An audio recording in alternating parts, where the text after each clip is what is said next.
All right, gang. Audio recording. If you guys could come forward like a rank or two, that would be awesome. I brushed my teeth today and I showered, so yeah.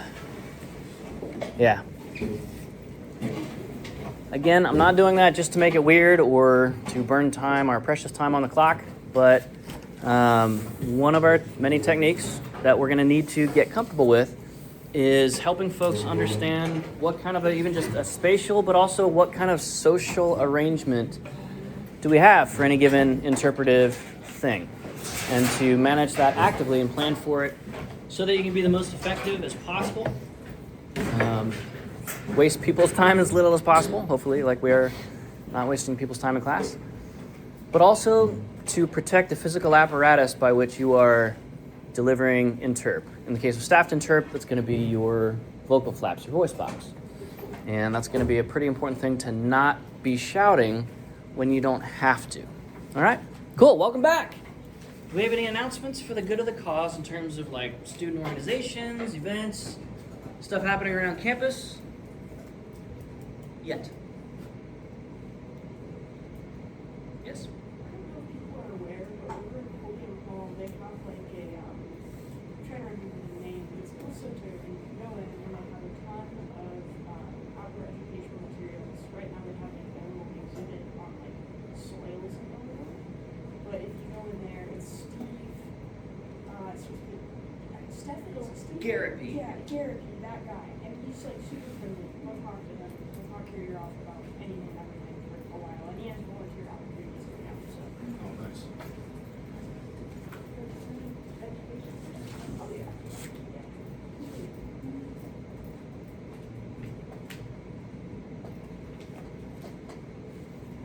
I think that's how you're supposed to. Steve Garrity is a super cool guy.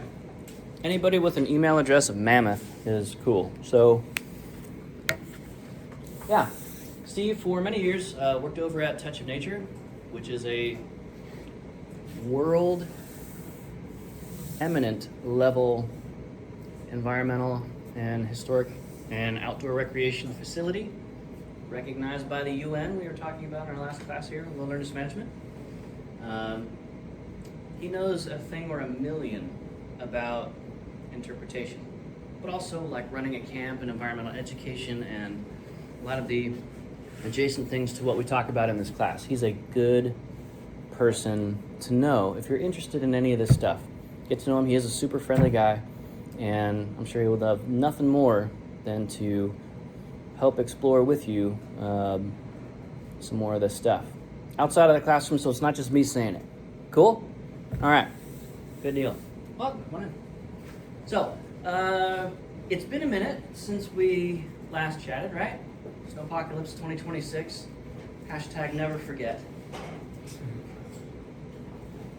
We left our conversation talking about themes with an exercise to take home to look at a couple of your topics, and for each of those topics, develop a couple, 3 theme statements or questions or exclamations or whatever that might serve as one of many entry points to interpreting that topic, for helping random people coming to your national park or coming to your Touch of Nature summer camp or coming to your whatever science museum over in St. Louis. If you've ever been to the Science Center over there.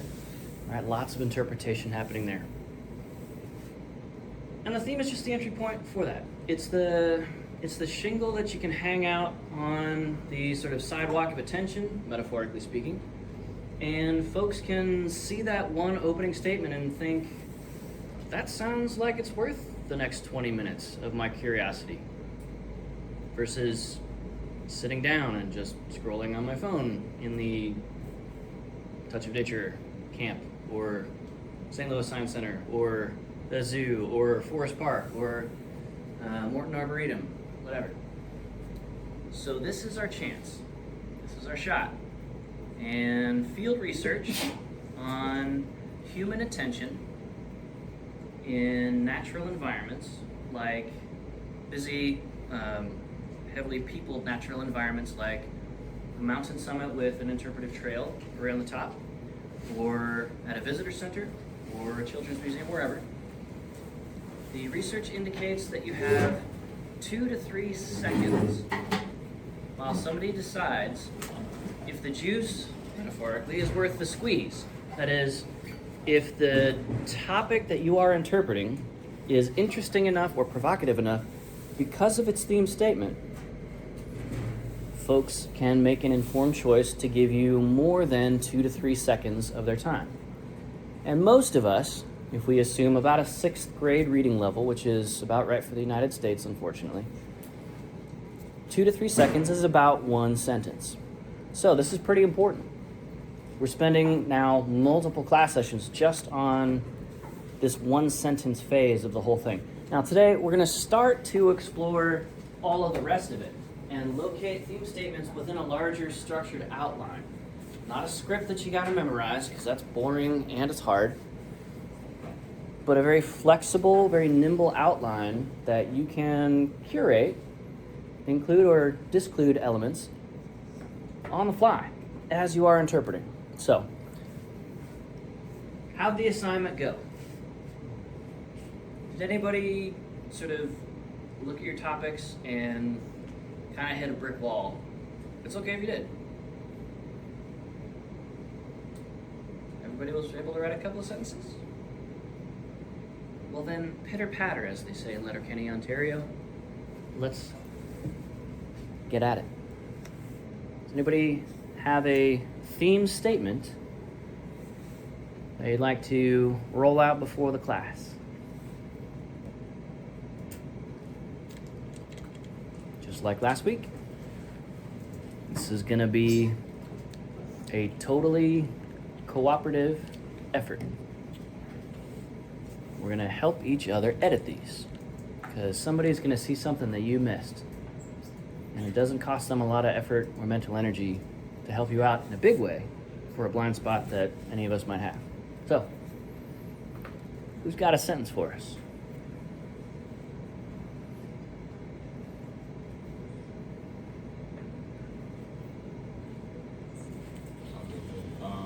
Let's see. After my interpretation, my audience should understand the negative impacts of feeding wildlife. The negative impacts of feeding wildlife. That's a good topic. All right. Cool.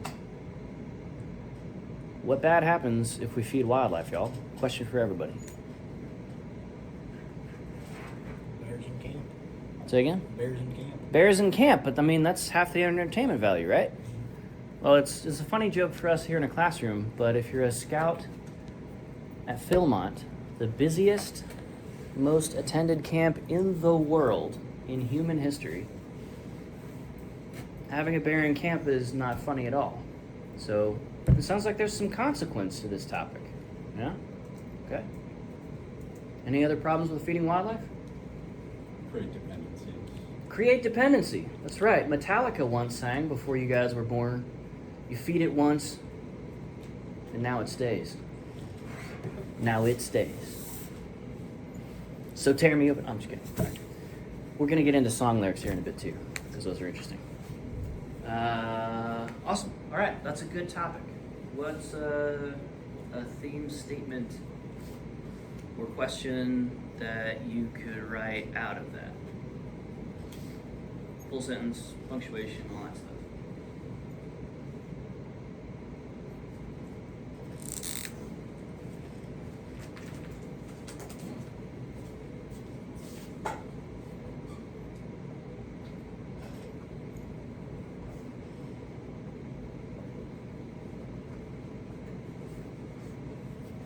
Question for everybody.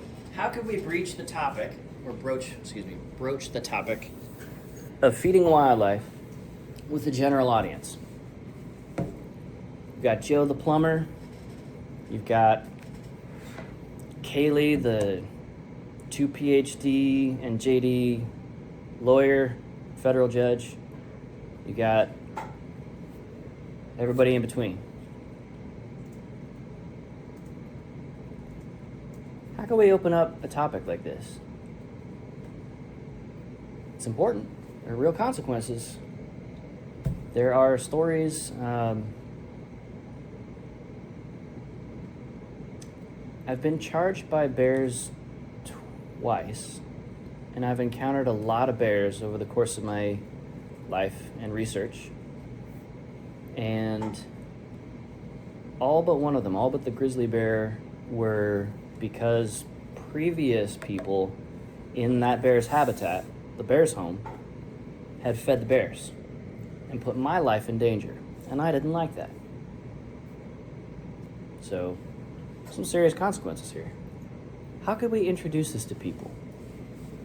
Let's all sort of as a class come up with maybe some theme statements. Yeah. Kind of what I have to go off.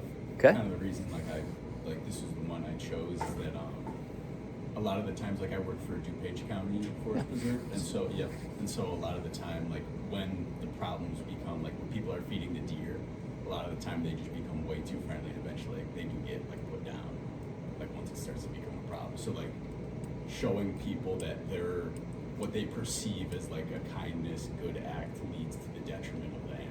I feel is something that's Okay.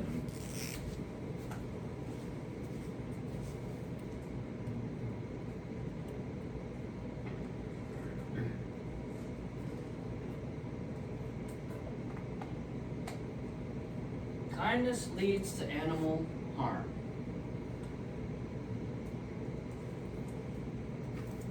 Okay. That is closer to a theme statement. It's not fully baked yet. Think back to our rules for this class. It's got to provoke. It's got to be a complete sentence, which this technically is. It's got a subject, it's got a verb. That's enough. We need punctuation. We need to express it using attributional language, so some kind of a you or me or us or them or our, so we understand how we relate to what's being said. And it's got to be expressed in a way that is in terms of the reader, not the wildlife biologist or the park ranger or whatever else. Okay, yeah. Think again. Here's how to keep bears out of your sleeping bag.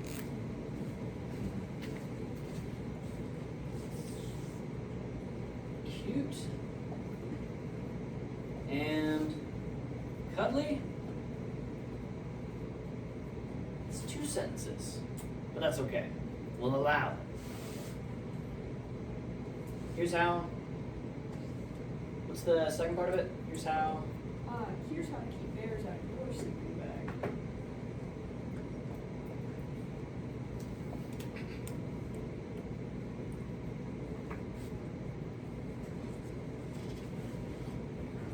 Here's how to keep bears out of your sleeping bag. What punctuation mark goes at the end of the sentence on this one? Just put here again. Right. Here it is. Okay. We have 2 to 3 seconds to hook people, get their attention, and for them to make what's called a fraction of selection decision. In cognitive behavioral psychology research, that is one way to describe the perceived effort of getting into the content versus what am I going to get out of it? What's the reward? Effort to reward. Okay? Cute and cuddly, here's how to keep bears out of your sleeping bag. You used to think again. Oh, think again. I apologize. It's all good. All right. Cute and cuddly. Think again is actions. Think again. Yeah.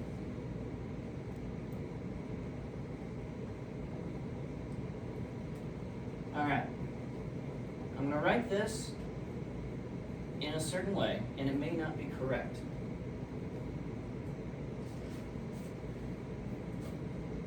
We've got 2 to 3 seconds for people to read these 2 lines, process them meaningfully, so it can't be too much of a mental load, or a too subtle mental load. Is there anything we can take out? Sometimes good design is subtractive, especially in game design later in our semester. Put a pin in that thought. Is there a single word, maybe a phrase that we could rework in any way to say the same thing, but more efficiently? As the word count goes up, but the content does not, we start losing people. So what's a shorter way, if there is? Yeah. So maybe drop here's, just how to keep bears out of your sleeping bed, just to start.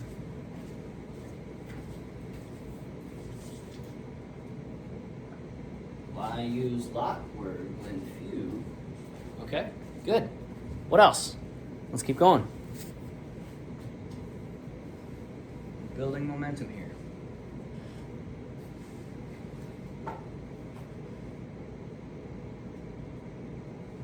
Cute and cuddly? Think again. How to keep bears out of your sleeping bag.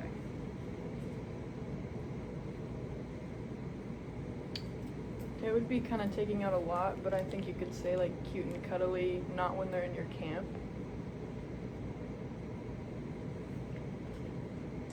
Okay, so like drop the of your sleeping bag? Is that what you're saying?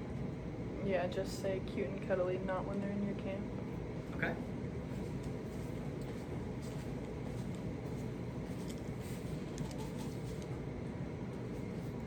Let's get rid of the whole prepositional phrase.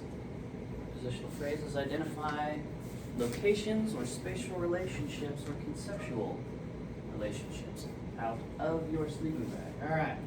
Cute and cuddly. Think again. How to keep bears out. That was like 4 or 5 words we just cut out of there. Could change out to away. How to keep bears away. Okay?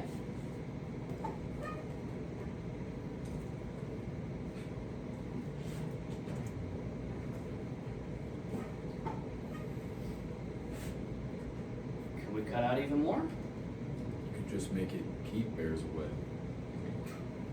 Oh, shoot. Keep cuddly, think again. Keep bears away. It sounds kind of commanding, but It does. Is that wrong? I don't know. I mean, you don't want them there, and maybe that's the provoking part. Yes, exactly. One of our fundamental rules is we have to express a perspective on this.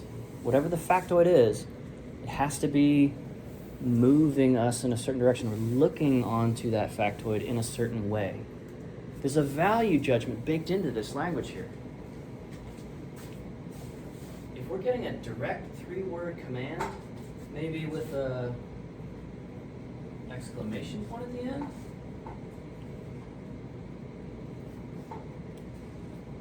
that's more than just a factoid. This is a, hey, you have to do this. And we're using our limited word budget to focus you on this. There are lots of important things to understand about wherever the bears are in, the forest preserve up north, or on your family's farmland, or down on the Shawnee or the wilderness areas or the wildlife refuge or any of the state parks down here. There's a lot of important and interesting and exciting topics. This one outranks others by how we write it. Cool? Now, we can commit, unfortunately, this is not a quantitative, dry mathematical equation or system. We can cut out too much. We have removed the attribution language of the your sleeping bag. This is pretty open-ended and conceptual. It's not tied to a place. And importantly, it's not expressed in relation to the specific visitor. So, we don't slavishly go for the fewest number of words as the only thing. We are optimizing, as proper SAF accredited SIU forestry seniors do, optimizing for multiple competing values. It needs to be clear what the perspective is. This is crystal clear. Cute and cuddly, think again, keep bears away. You're also needing to optimize for people to understand that it's not an abstract command for poachers. It is maybe something like keep bears out of your sleeping bag. That's a very, very much more intimate and urgent and scary mental image. Yeah? Inside my sleeping bag.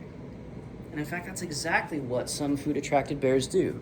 At places like Philmont, one claw to open up the side of the tent where there wasn't a door before, a second claw to drag the kid-sized and shaped pre-wrapped burrito out, with the kids screaming in terror, and then one or a couple of claws to open up and unwrap the burrito and look for the forgotten Snickers wrapper that's shoved in the kid's pocket from a day and a half ago, but that still smells enough for the bear to navigate hundreds of square miles of basically desert subalpine terrain at Philmont to try and find those excitotoxically flavored, synthetically flavored, and synthetically calorie-dense foods.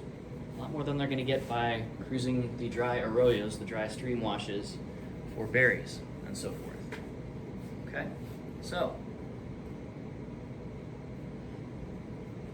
how can we get some attribution language in there? How can we make it feel urgent and important to that specific reader as they're standing there at the trailhead looking at this sign or whatever?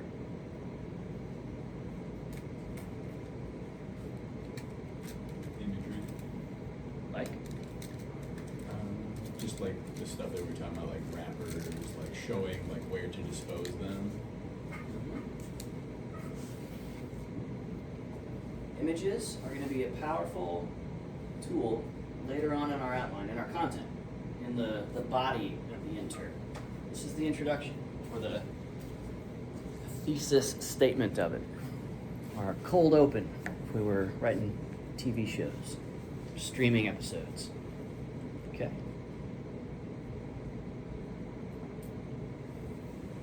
Cute and cuddly? Think again. Keeping bears away from you.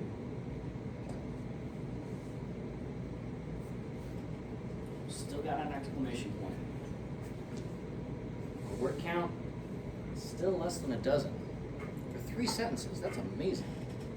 You guys are actually pretty good at this. Okay. So, are there any other ways that we could word this that don't use this sort of structure and we're not doing this, like a totally fresh approach, but same idea? Same urgency, same importance, same impact, same requirements. Is there another way that we could do this? This is correct, fully correct. This accomplishes everything that we needed to, but it's not the only answer. Okay? There are a million different ways we could open up with a million different sentences like this, but not this. Okay. Let's do another one. Same topic.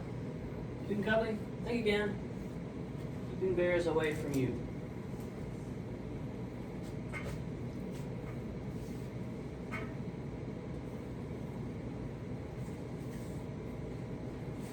Their ideas. This one would be a little bit wordy, but it could be something like, storing your food is the difference between life and death in bear country. Something like that. Yeah. Something like you say, you know, where you're near bears or whatever, but like, well, I'm gonna die, I better do that.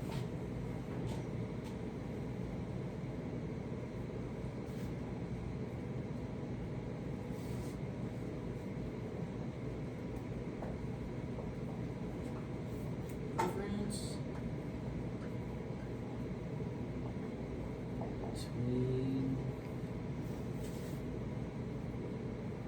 between life and death in bear country.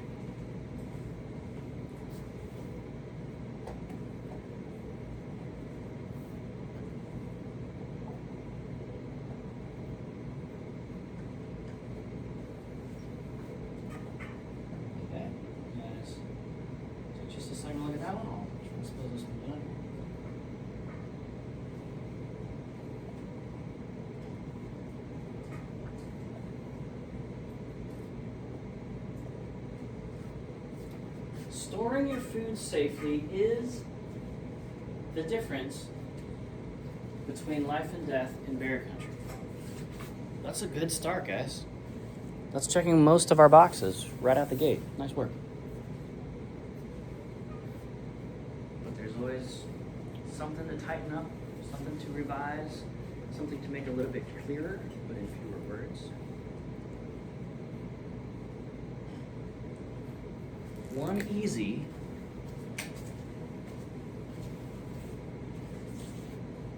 way, one trick that professional interpreters use when they're coming up with these is to identify when we're using any of those verbs off of our passive verb, our statement of dry fact, boring verbs.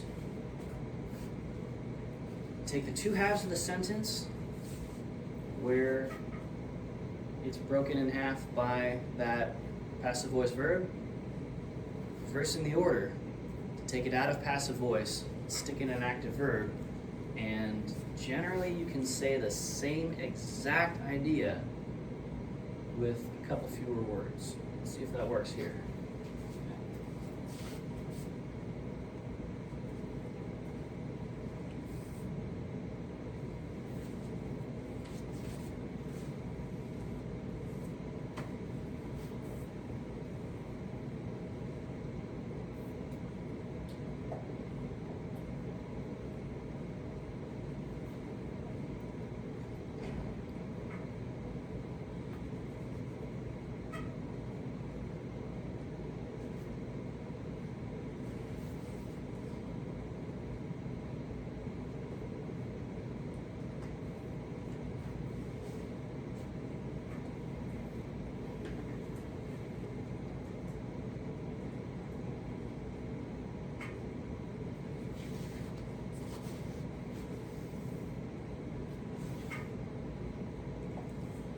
Life and death hangs in the balance. Store food, store your food safe from bears. One of the key approaches to storing your food safely in the backcountry away from bears, hanging it. Anybody ever slung a bear bag before? All right. Does anybody have no idea what bear bagging is? Yeah, no, it is. It's a little bit frustrating the first couple times you do it. If you've never swung a weighted bag for urban tree work, to set your lifelines and stuff like that, or your tension lines on a tricky felling, or trying to hang a silk nylon food sack, 15 feet up off the ground and 15 feet away from a trunk in a tree. It can be pretty frustrating until you really get the hang of it. So, life or death, hang in the balance. Store your food safe from bears. And then, the rest of the sign or the pamphlet or the little video on repeat at the backcountry desk where you get your backcountry permit for bear country hiking. In the visitor center, it's video on repeat, just showing you how to bag it. Okay, so you see what I've done there? And it takes it from a passive verb, is, to hang and store. Active storytelling verb, active command verb. Hang is telling a story. Okay? This is happening in the visitor's eye or mind's eye as they read this. Something is hanging in the balance. There's a process. How do we get to a place of something hanging in the balance of life and death? That sounds pretty serious. And then a clear command, store your food safe from bears. We got plenty of space for all the details and the technical approaches to doing that and maybe the reasoning why. But we gotta hook people quickly with that theme. All right? Cool. Not super exciting, but super important. Everybody kind of getting this approach so far? All right. If you have your three, the sets of theme statements from last Wednesday, for homework. Pass those forward, or if you have it typed up, you can email it in. That's fine too.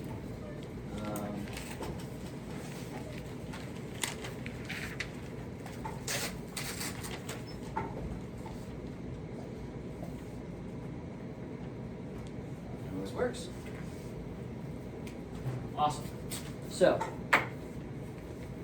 this is kind of the process, and it always starts with this every time. We can't get around crafting an airtight, bomb-proof, other metaphors, theme statement. We can pick and choose a lot of other stuff around it, but everything else is picked and chosen based on the angle that you are setting up in the theme. Okay? So, if you are a part to whole kind of person, like you want to see the zoomed in detailed picture first and then zoom out to the rest of the thing, write your theme statement first. If you are a whole to part person, go ahead and work through, develop sort of the first draft of your interpretive outline, again, which we'll go through here in a sec. Do that, kind of get an idea of, okay, so I know I want to talk about this particular topic. I got some ideas for the content of it. I'm not sure exactly how I want to open it up. It's entirely valid as well to write your theme statement as the very last thing that you do, because you've given your brain a lot of time to marinate on what are some of the different perspectives on this. How are some different ways that I could take people through this stuff? And I really like number 3 out of my list of 8 ideas on that. I'm going to take idea 3, boil that down into a really good theme statement, and then ideas 1, 2, 4, 5, 6, 7, and 8 are going to be just sort of the content arranged under that. All right? Cool. So let's take a quick picture of that for this.